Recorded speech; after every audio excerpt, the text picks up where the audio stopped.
Hey guys, Dylan Torres here, aka Knuckle Impact, giving you guys another deck profile. I am a little late on this deck profile, but I wanted to give it some time in case like other events came up. Which next week there's going to be a 3-box tournament for the newest set in Odessa, Texas, at Patriot Games. So if you ever want to play real life Yu-Gi-Oh, come out to Odessa, Texas at Patriot Games. They're going to be playing for 3 boxes of the newest set.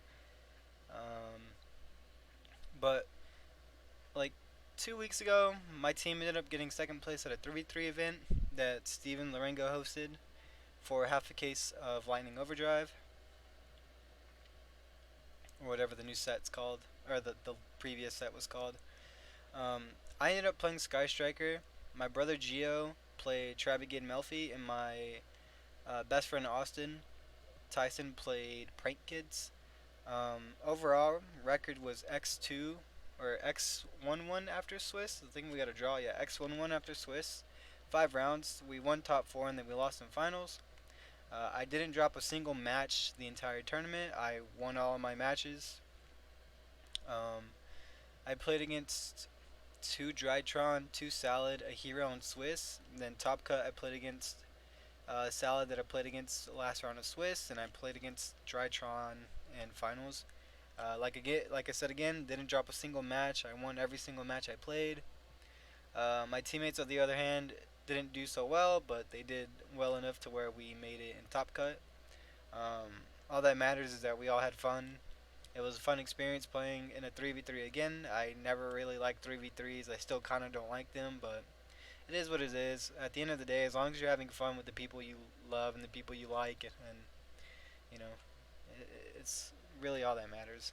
Anyways, before we get to the deck profile, I want to give some shoutouts first. Big shoutouts to my boy Sky Striker Ace Rose on Dueling Book. He was currently ranked number 20 on the DB ladder. He was the highest Sky Striker player to play on the ladder. So big shouts to him. Me and him built this deck together around like 7 in the morning prior to the event, the day prior to the event. Um, Made changes because there is cards I couldn't afford, so I had to make replacements, which I'll get over that later. Shouts to my teammates, of course, my brother Gio, my boy Austin Tyson, best team. I don't think I would have replaced them for the world. Shouts to everyone who came out, especially people from Odessa and New Mexico area. Big shouts to y'all. Glad everyone came out, had fun. Shouts to everyone who supports me. My mom and my family members and all my friends. Another big shout out to XX Calico on Twitch. She's really sweet. If you ever want to watch Kingdom Hearts gameplay or like Persona 5 or anything, go check out her Twitch channel. That's XX Calico. And Steven Lorengo for hosting the tournament. And yeah, let's get on to my deck. So, of course, we played 3 2 rows. We were gonna debate on playing 3 of this card or even 1, but like you always want to see a Sky Striker name because whenever you're not seeing a Sky Striker name, you're not winning the game, but you don't want to have too many striker names in your hand. So that's why we thought 5 was enough, because like the extra copies of the Sky Striker monsters in your hand could be like hand traps or other spell cards that can just progress your game state. Um, so again, we thought 3 rows was too much. Like Rose doesn't do as much as Ray does. Of course, Ray is just the best Sky Striker monster. We never felt the need for a third Rose. We never felt the need for 1 Rose because again, you just want to see as many Rays in your hand as possible. There's never a time where you want to see multiple copies because again, having too many monsters in your hand is not that good unless they're hand traps. And then also you have other ways of searching your Ray and your Rose, which being Hornet Drones, Engage, Rhoda, Area Zero if you really think about it because of multi-row. Again, there's ways of searching these. So everything right here is pretty standard. The only thing that right here that's not standard is the 1 Area Zero. So the theory behind playing 1 Area Zero is again the theory behind not playing 3 rows. You don't want to open up too many Sky Striker monsters in your hand, which again, those other extra Sky Striker monsters in your hand should be like hand traps or other spell cards that again will progress your game state. Also, you're not likely to hit anything off of this card. You don't want to open up too many of this card in your hand because it can't target itself, and it's a once per turn effect. um, and we only thought one was necessary. Like you never needed a second one. Um, it's like the only time you need a second one is there for the slow games, but normally you're just winning the matches anyways, and half the decks in the format are not slow, so second one never really came up. Then one multi-row, of course. Three desires. This card literally says draw two cards. We didn't mind banishing multiple copies of like any card in our deck just because we always like our entire deck is basically searchable, and we play so many copies of like each card anyways. We max them out at three, or like we maxed the important cards out at three, so we didn't we didn't care about banishing multiple copies of said card. We didn't think Foolish Goods package was good enough, and like Desires literally just says draw two, and again like you played too many cards in your deck just to be scared of banishing multiple copies, so it doesn't really matter. I'll go over the hand traps first. So we got 3 Ash, 3 Bell. These were just like the most impactful hand traps. Bell's especially broken against the meta. It stops like a lot of decks that Ash doesn't stop, but Ash also has its own qualifications to stop certain like cards in each player's deck. 3 Veiler because we use 3 Veiler for the Celine package. Also, you want to have more interruptions against a Tri-Brigade deck because all their effects banish for cost, and if you're not seeing like at least an Imperm or a Veiler, you're just losing that game. 3 Nib was our tech choice. We were expecting there to be like a lot of combo decks, which we were right. I played against a bunch of combo decks and I won all my combo matchups. Nibiru put in so much work. You can easily get rid of it with Area Zero, Multi-Row. You can link it away into a Zeke, a Phoenix, even a Needle Fiber if you need to. You just normal summon a hand trap and make Needle Fiber. Um, it's good against all the decks. We were mainly scared of Prank Kids because that deck's like one of the hardest matchups right next to Tri-Brigade, but Tri-Brigade was um, a little 50-50. Just depending on the correct hand traps you open up and how you correctly play against that deck, you should be fine. Against Drytron, you can Nibiru them if you correctly know how to use it. And against the Dragon deck, I didn't play against any Dragon Link decks, but it's there against Dragon Links as well. I didn't really use it against the Hero deck, but it was there just in case. Honestly, it's mainly there for the Tri-Brigade, Prank Kids, and Salamangreat deck.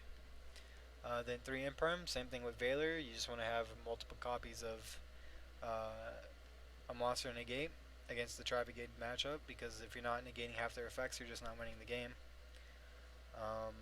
And against like the mirror match, you get Kagari's, Shizuku's. Um, these cards are good. We thought 15 hand traps was good enough, especially like doing the math. We didn't think 18 hand traps was correct. We also didn't think 21 hand traps were correct. It conflicted too much with math.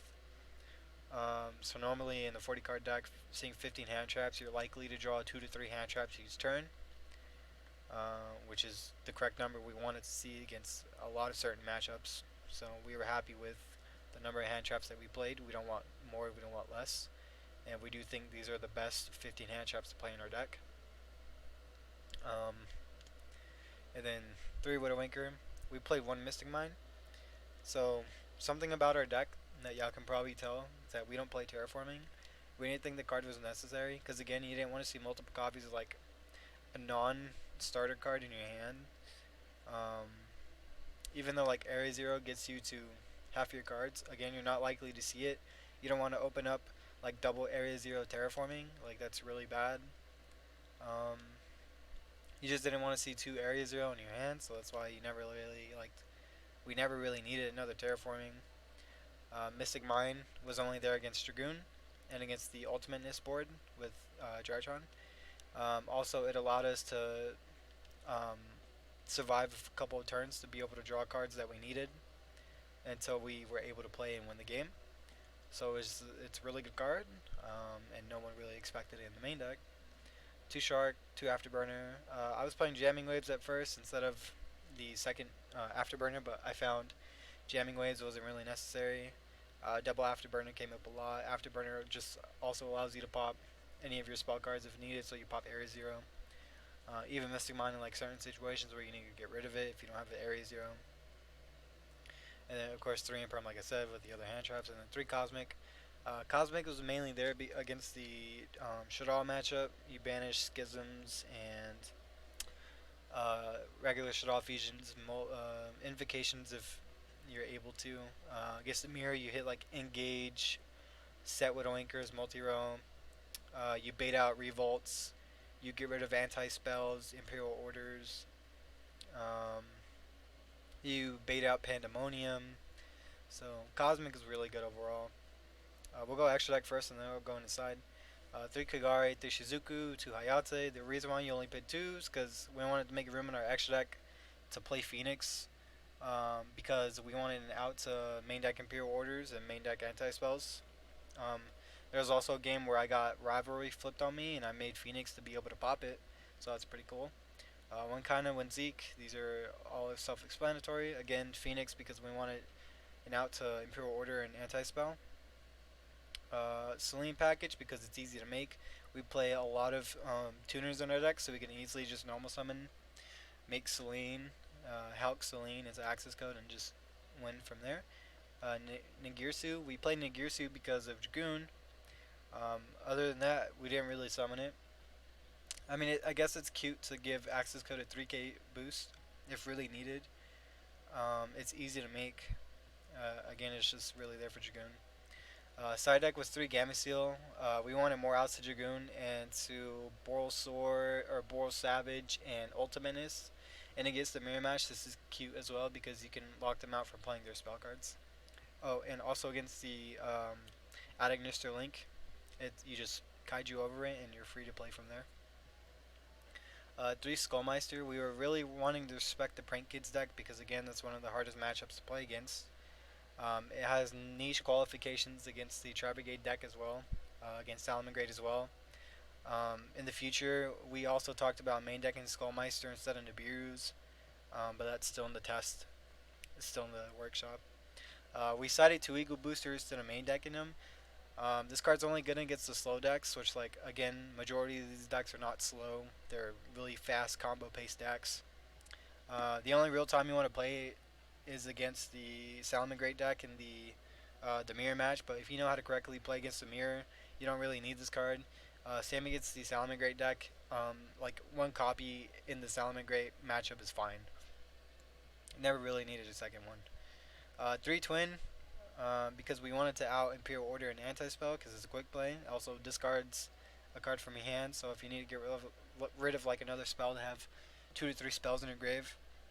Also destroys 2 instead of 1, so pretty good. Harpies Feather Duster. We honestly probably should have played Red Reboot over this. I don't know why we didn't play Red Reboot. I think we were just in the moment of like having more spell cards in your grave is more powerful than like paying half your life points to negate traps, which we were completely wrong about because we got blown out by like anti-spell or Imperial Order. We just lost the game. So moving forward, I think Feather Duster should probably be Red Reboot. And then 3 Shared Rides. This card's really insane against the mirror. It's really good against Drytron. It's like a Max E. If they keep giving you cards you draw into your hand traps, or you're able to stop them and just be able to play during your turn. It has niche qualifications against Tri-Brigade because they add like certain cards as well. Against Brain Kids is good, somewhat. Against the Adagnister deck is really good. Dragon Link is really good too. So this card pretty good. And yeah, I think that's the rest of my deck. Again, if you have any questions, please leave a comment below. Give a like if you like the video. Subscribe, give a share here and there if you really want to.